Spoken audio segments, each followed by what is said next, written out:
Good morning mga kalabs! Welcome po kayong lahat sa aking cooking video.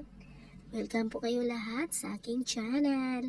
Ayan, for today's video, magluluto po ako ng ginataang hipon na may malunggay. Ayan, para may dagdag lasa, nilagyan ko rin ito ng kalabasa. Ayan, hipon, tinanggalan ko na po yan ng bituka sa likod. Ayan, ginisa ko na po pala yan. Half cook lang po, and mag-start na po ako magluto. Ayan, ganyan po ang aking proseso.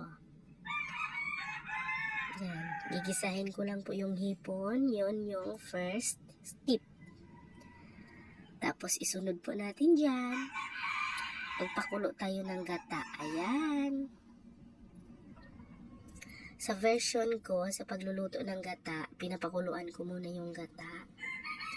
Ayan, pag makulo na po yung gata, isunod na po natin yung medyo matagal maluto na kalabasa.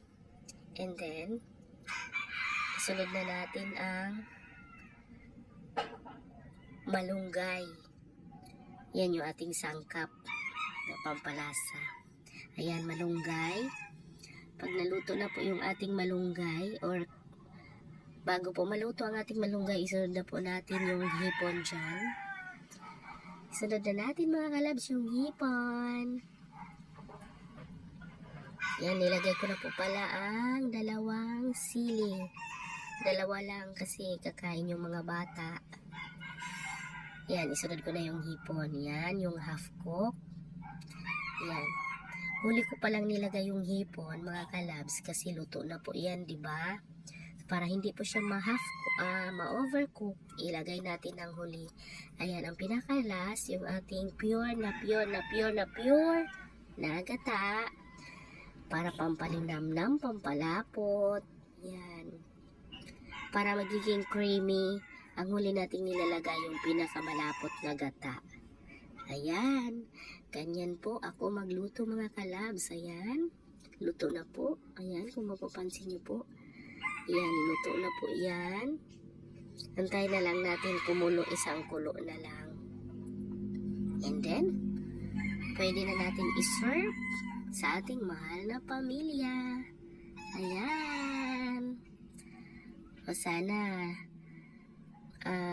natuwa kayo or may nakuha kayong idea kahit papaano.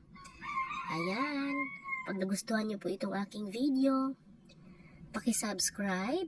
Ayan, paki-hit na ang notification bell dyan sa baba para ma-update kayo tuwing nag-upload po ako ng aking mga cooking video. Ayan, thank you for watching.